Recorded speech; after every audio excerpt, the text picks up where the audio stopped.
Bismillahirrahmanirrahim. Assalamualaikum warahmatullahi wabarakatuh. Alhamdulillahirabbil alamin wa bihi nasta'in ala umuri dunya waddin. Assalatu wassalamu ala asrofil anbiya'i wal mursalin sayyidina wa maulana Muhammadin wa ala alihi wa sahbihi ajma'in. Amma ba'du.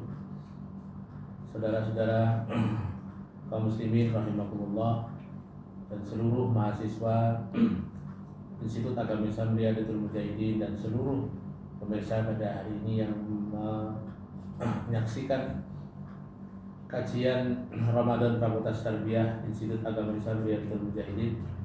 Pertama, marilah kita bersama memanjatkan syukur kita kehadirat Allah Subhanahu wa taala atas limpahan nikmat karunia-Nya sehingga pada kesempatan hari ini kita diberikan kesehatan oleh Allah Subhanahu wa taala sehingga kita bisa melaksanakan perintah Allah, ibadah Ramadan, ibadah puasa dengan sebaik-baiknya. Mudah-mudahan segala amal ibadah kita diterima oleh Allah Subhanahu wa taala. Shalawat dan salam tak lupa kita sanjungkan kepada junjungan Nabi kita Muhammad sallallahu alaihi wasallam. Hadirin yang dirahmati Allah Subhanahu wa taala, alhamdulillah kita saat ini masih berada di penghujung 10 hari kedua bulan Ramadan. Kita akan memasuki 10 hari ketiga di bulan Ramadan. Alhamdulillah kita masih diberikan nikmat oleh Allah Subhanahu wa taala. Karena nikmat berupa umur, nikmat berupa kesempatan itu adalah sangat mahal harganya. Seperti kita tahu bahwa yang namanya nikmat itu menurut persepsi kita adalah sesuatu yang lezat, sesuatu yang memiliki rasa seperti makanan dan minuman. Lalu mungkinkah rasa nikmat yang terdapat di dalam ibadah yang kita kerjakan? Hadirin yang dirahmati oleh Allah, tentu saja jawabannya sangat mungkin sekali. Karena sejatinya rasa nikmat atau kelezatan itu muaranya adalah di hati dan perasaan kita, dan bukan di indera kita yang 5. Bagi kebanyakan manusia, mungkin kita pernah melihat, menginginkan bahwa buah durian itu adalah buah yang sangat lezat dan nikmat dikarenakan aromanya yang harum dan rasanya yang sangat memanjakan lidah. Tetapi bayangkan, bagi sebagian orang yang benci terhadap durian ini, jangankan memakannya, menciumnya saja sudah serasa ingin muntah. Mungkin ada baiknya kita simak sabda Rasulullah sallallahu alaihi wasallam, "Salasun man kunna fihi wajada bihinna halawatal iman. Man kana Allah wa rasuluhu ahabba ilaihi mimma siwahuma. Wa ayyuhibbal mar'a la yuhibbuhu illa lillah. Wa ayyakraha ayya'uda fil kufri ba'da an unqadahu Allahu minhu kama yakrahu ayyubdafa finnar." 3 sifat yang ada pada diri seseorang, ia akan meraih manisnya iman. Allah dan Rasulnya lebih ia cintai dari selain keduanya. Ia mencintai seseorang, tidaklah mencintai melainkan karena Allah Subhanahu wa taala. Ia membenci untuk kembali kepada kekafiran setelah Allah menyelamatkannya darinya, sebagaimana ia benci apabila dilempar ke dalam neraka. Hadis riwayat Imam Muslim. Rasulullah SAW juga bersabda, An Abbas bin Abdul Muttalib annahu sami'a Rasulullah sallallahu alaihi wasallam yaqulu, "Dzaqa ta'mal imani man radiya billahi rabba wa bil islami dina wa bi Muhammadin rasulan." Akan merasakan manisnya iman seorang yang ridha Allah sebagai Rabbnya, Islam sebagai agamanya, dan Muhammad sallallahu alaihi wasallam sebagai rasul. Pada 2 hadis tersebut di atas, Rasulullah sallallahu alaihi wasallam menyebutkan bahwa iman itu rasanya manis dan bisa dirasakan oleh kita. Rasa manis ini tentu saja hanya bisa dinikmati oleh orang-orang yang jujur kecintaannya kepada Allah dan Rasulnya. Sebagaimana yang dijelaskan di dalam hadis, orang-orang fasik, ahli maksiat, terlebih orang kafir, tentu saja tidak dapat menikmati lezatnya iman tersebut. Hadirin yang dirahmati oleh Allah, kalau memang iman itu manis, lezat, dan bisa dirasakan kenikmatannya oleh kita, maka begitu pula ibadah-ibadah yang kita kerjakan. Karena ibadah, baik ibadah lahiriah dan batiniah, adalah bagian dari iman. Sebagai contoh, dalam masalah sholat, baginda Rasulullah SAW memberi kita suri tauladan dalam meraih kenikmatan ibadah sholat. Imam Al-Bukhari dan Imam Muslim rahimahullah membawakan suatu hadis di kitab sahih mereka dari sahabat Al-Mughirah bin Syu'bah radhiyallahu anhu, bahwasanya Nabi SAW dikarenakan banyaknya beliau SAW mengerjakan sholat malam, sampai-sampai telapak kaki beliau bengkak. Maka beliau pun ditanya, apa motivasi beliau melakukan itu? Padahal dosa-dosa beliau sudah diampuni oleh Allah, baik yang telah berlalu maupun yang akan datang. Maka beliau SAW pun menjawab, saya akan mencari ridha Allah Subhanahu wa taala. Afala akunu 'abdan syakura? Apakah aku tidak boleh menjadi hamba yang bersyukur?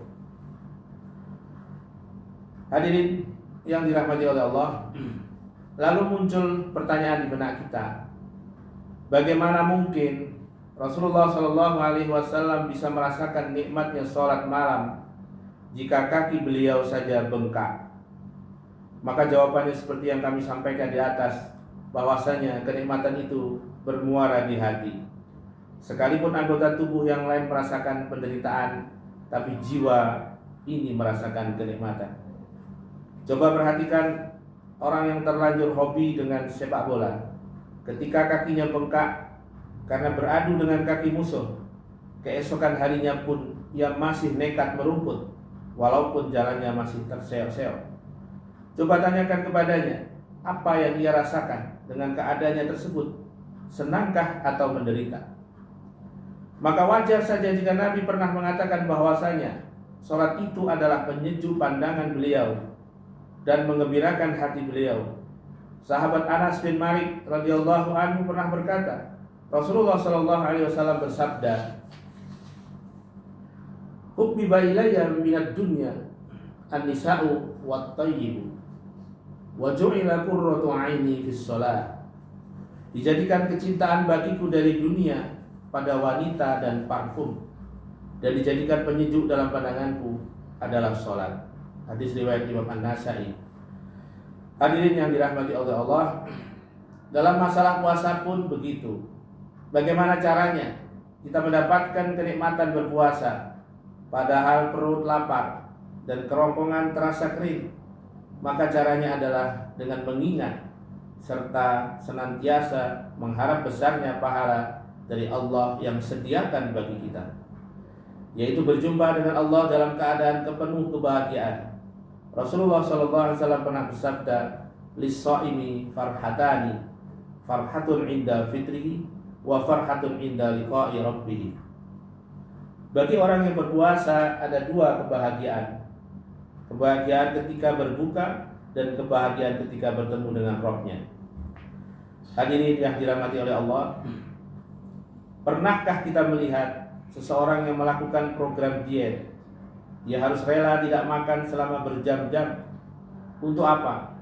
Untuk mendapatkan bobot tubuh yang ideal dan mendapatkan pujian dari orang-orang yang bertemu dan melihat dirinya.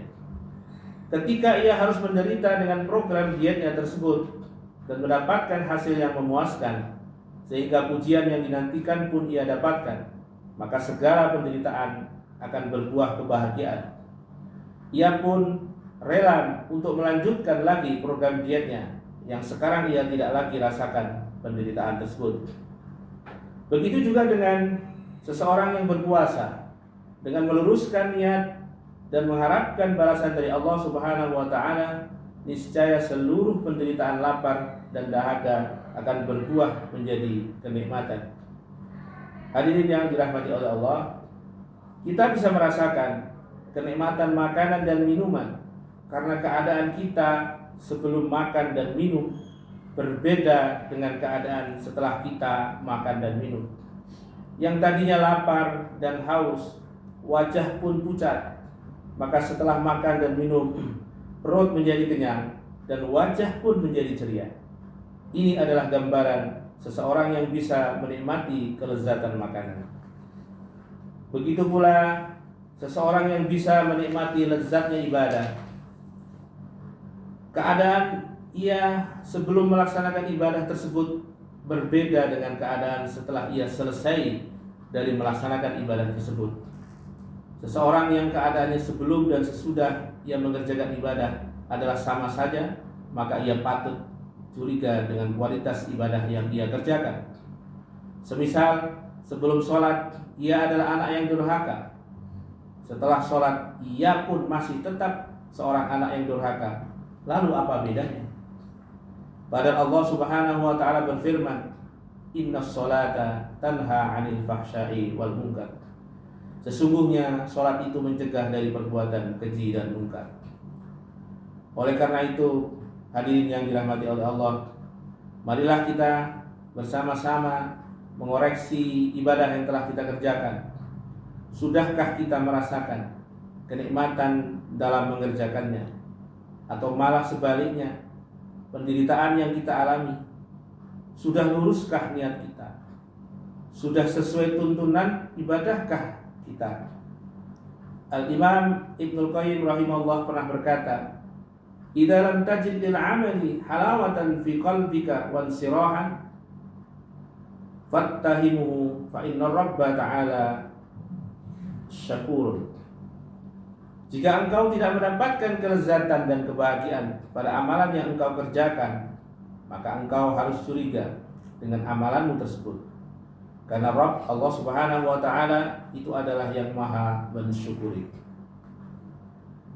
Yakni annahu la budda ay yusibal 'amila 'ala 'amalihi fid dunya min halawatin yajiduha fi qalbihi wa quwwatin sirahi wa qurrati 'ainin fa haitsu lam yajid dzalika fa 'amaluhu madkhul. Maksudnya adalah Allah pasti memberi bagi orang yang beramal dengan balasan di dunia dari kenikmatan-kenikmatan yang ia dapat ditemukan di dalam hatinya. Besarnya kebahagiaan dan kesejukan pandangan, dan sekiranya ia belum mendapatkan semua itu, maka pasti ada kekurangan pada amalannya. Hadirin yang dirahmati oleh Allah, di akhir menjelang Ramadan ini, marilah kita bersama-sama meningkatkan kualitas ibadah puasa kita. Kita evaluasi sudah seberapa baikkah amalan ibadah kita selama beberapa hari yang sudah kita lalui.